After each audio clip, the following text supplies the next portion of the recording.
Un voyage pour construire un mouvement de résistance contre le pétrole.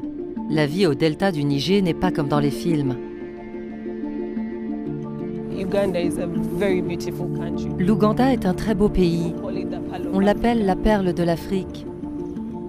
La terre est très fertile en Ouganda. Plus de 80% de la population survit grâce à l'agriculture, l'exploitation agricole et les plans d'eau. La population est en majorité pauvre. Les pénuries sont à l'ordre du jour. Les jeunes se tournent vers le secteur pétrolier en pensant que cela sera une opportunité pour trouver un emploi. Et le lac Édouard, c'est ma vie, c'est la vie de ma famille, c'est la vie de toutes les communautés qui vivent autour de ce lac. Il y a plus de 100 000 personnes qui dépendent directement des ressources du lac Édouard. Il y a un projet au niveau du Congo qu'on veut exploiter du pétrole dans le parc national de Virunga, précisément dans le lac Édouard. À l'école, on m'a appris que l'exploitation du pétrole dans tout milieu a toujours des impacts négatifs sur l'environnement. L'industrie pétrolière se développe partout en Afrique, apportant des promesses de prospérité, des emplois et l'accès à l'énergie. Malheureusement, les communautés n'ont généralement pas les informations dont elles ont besoin, ni l'occasion de se rendre compte des impacts réels de cette industrie sur les personnes et la nature, ou d'avoir leur mot à dire dans les décisions concernant leur propre avenir. Le Comité national de l'UICN des Pays-Bas a pris les leaders communautaires de l'Ouganda et de la RDC, où le secteur pétrolier est en croissance, au Nigeria, qui possède la plus grande industrie pétrolière de l'Afrique. Nous nous sommes rendus au Nigeria pour apprendre d'eux. Les gens s'inquiètent. Qu'adviendra-t-il de notre environnement? Où nos enfants vont-ils vivre dans un avenir proche si l'environnement est détruit? Si les plans d'eau sont contaminés? Si la terre nous est enlevée pour construire toute cette infrastructure? Le premier arrêt de Josue et Angela était le delta du Niger, riche en pétrole.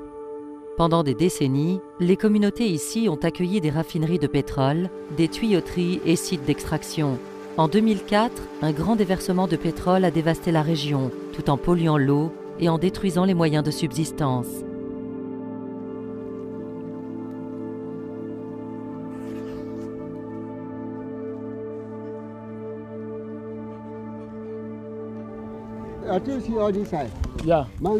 Vous voyez tout ce côté, il y avait des manguiers de tout ce côté, mais maintenant il n'y en a plus, et quand il y avait des manguiers ici, il y avait une grande production de pêche avant que cette entreprise pétrolière Shell ne s'implante. Nous mourrons de faim. Je pense que vous voyez comment je suis. Vous devez essayer de nous aider afin que nous puissions avoir quelque chose à manger dans cette communauté. M'entendez-vous? Quel message voulez-vous donner, les Congolais, où le pétrole va être exploité s'ils acceptent? Quel message leur donnez-vous? Dites que nous sommes en train de mourir de faim ici, et ils ne nous ont même rien donné de l'argent pour le pétrole qui détruit toutes nos choses.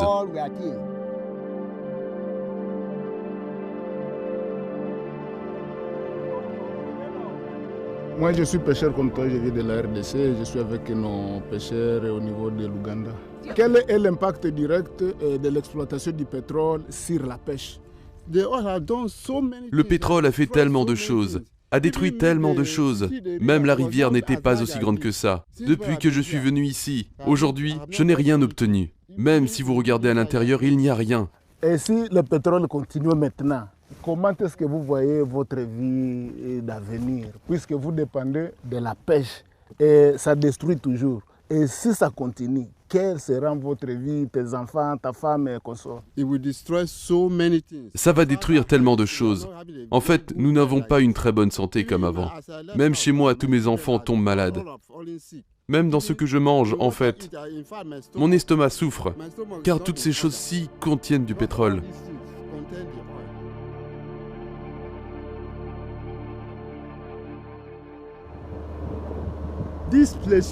Cet endroit a soutenu le Nigeria. Le pétrole a commencé ici en 1960. Ici, c'est le pipeline TNP Transniger. Chaque jour, des milliers de barils de pétrole qui sont pompés d'ici. Les gens qui profitent du pétrole ne sont même pas ici. Vous pouvez voir les gens de ma communauté, comment ils sont pauvres, affamés.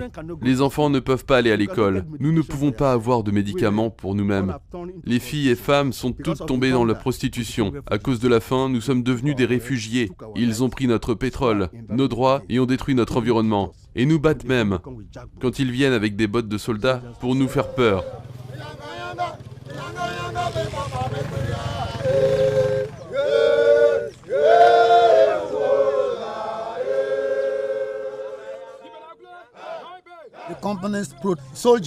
Le gouvernement fournit aux compagnies des soldats pour nous intimider et nous harceler. Si vous restez ici pendant plus d'1 heure, vous verrez des soldats entrer dans cet endroit pour nous harceler, nous battre. Et le gouvernement aide les entreprises à nous intimider. Nous avons peur pour nos vies. Nous avons peur d'être tués. Tout ce que nous réalisons ici, c'est à travers un barrage routier. Sans barrage routier, ils ne viendront pas nous écouter. Et naturellement, nous n'aimons pas le barrage routier. Mais quand nous sommes forcés, nous le faisons. Nous ne voulons pas laisser ce genre de souffrance à notre jeune génération. C'est pourquoi nous protestons.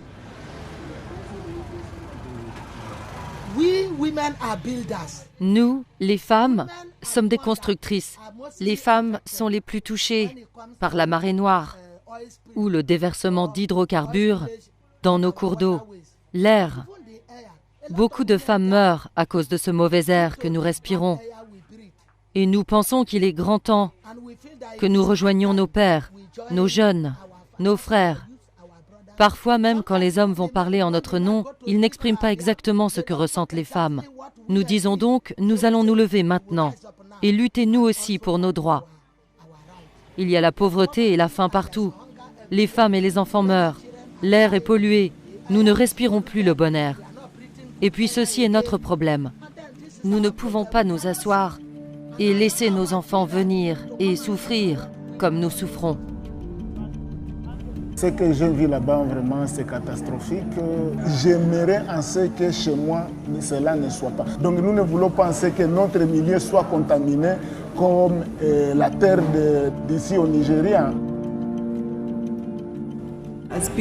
J'imaginais, oh mon Dieu, cela pourrait arriver à l'Ouganda. Angela et Josue ont appris comment les membres de la communauté et la société civile au Nigeria travaillent pour réduire les impacts négatifs du pétrole et revendiquent une voie pour leur propre futur. L'une des principales choses que le pétrole a fait aux habitants du delta du Niger était de les affaiblir. L'instant où vous avez un acteur externe qui vient dans le mix, ça déresponsabilise les gens. Le gouvernement ne croit avoir aucune obligation envers le peuple. Alors, quand vous ne prenez pas les taxes des gens, vous n'avez pas à fournir des services. Car, que vous fournissez des services ou non, les ressources viendront. Les ressources ne proviennent pas des impôts des gens. Ils proviennent directement du compte de la fédération qui dépend des droits du pétrole. L'une des choses que le pétrole a fait est d'écarter les gens de leur gouvernement. Les gens de la région du delta du Niger ne se rapportent plus à leur peuple en tant que citoyens. Ils se rapportent à leur peuple en tant que sujet.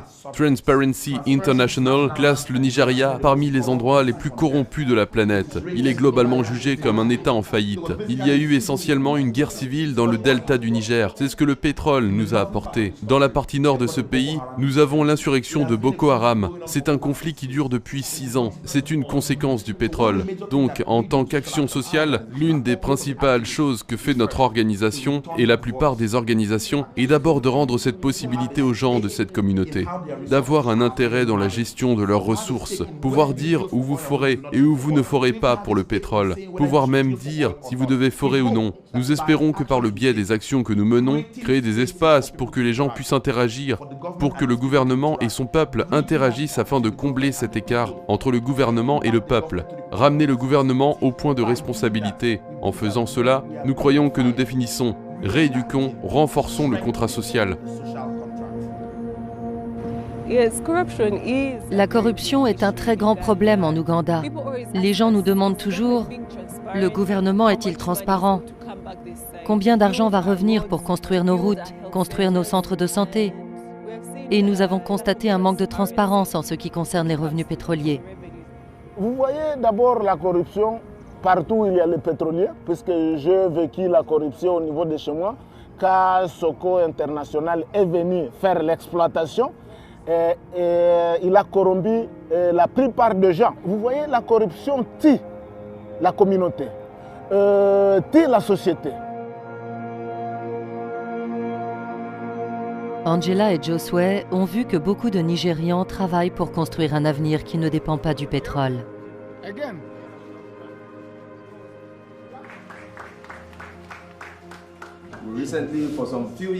Récemment, nous avons établi pour quelques années maintenant des clubs scolaires d'énergie renouvelable. C'est l'une des écoles sélectionnées jusqu'à présent. Comme vous pouvez le voir, ce sont les quelques lumières. Ils sont quelques membres du club à utiliser dans leurs différentes maisons afin qu'ils puissent savoir pourquoi nous devons passer de l'énergie polluante vers les énergies renouvelables. Je voudrais voir le Nigeria paisible, beau, comme nos animaux. Notre faune serait conservée.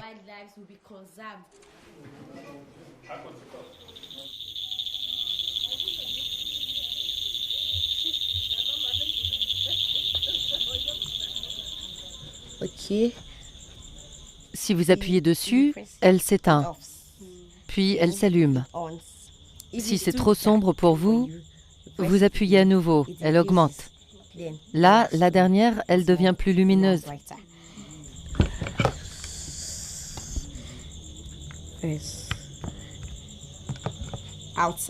Dehors, quand il capte les rayons du soleil, il commence à charger. Ensuite, si vous voulez recharger votre téléphone, comme je vous l'ai dit, vous pouvez mettre votre clé USB ici. Quel genre d'avenir voudriez-vous voir en termes de personnes utilisant l'énergie solaire? Je veux un avenir où nous puissions utiliser l'énergie solaire pour faire presque tout, parce que c'est moins cher, car on peut voir qu'il n'y a pas d'électricité ici. Donc c'est cette lumière que j'utilise pour lire mes livres. Si j'ai un devoir à faire, je dois utiliser ces lumières, les accrocher ici, et elles allument toute la pièce ici. Si nous entendons parler sur cette énergie renouvelable, sur la façon de la réaliser, comme cette lumière solaire, si nous sommes capables de la fabriquer, je pense que le jour où nous la produirons, le monde dira que c'est mieux. Nous devons investir là.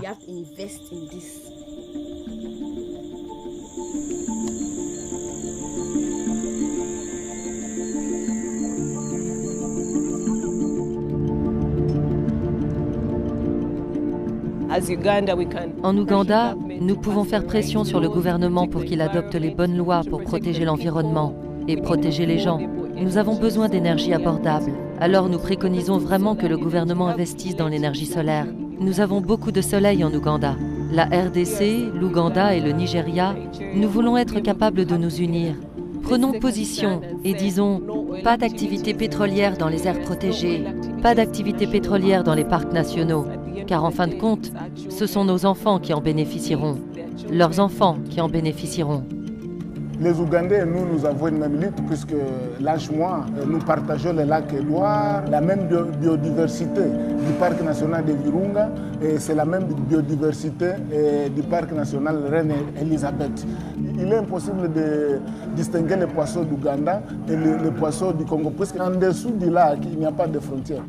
Nous sommes tous dans une lutte de défendre les communautés locales et leurs droits pour un développement durable, profitable par les communautés locales du Congo et les communautés locales de l'Ouganda. Puisque j'ai des témoignages, j'ai vu. Donc c'est question de résister contre toute exploitation du pétrole puisque ça détruit la vie des communautés locales. Ça change négativement la vie des communautés locales. Ça fait disparaître les espèces. Vous voyez, quand je compare maintenant le tourisme, l'exploitation du pétrole, quand je compare la pêche, donc nous devons vivre de poissons, nous devons amener le développement durable.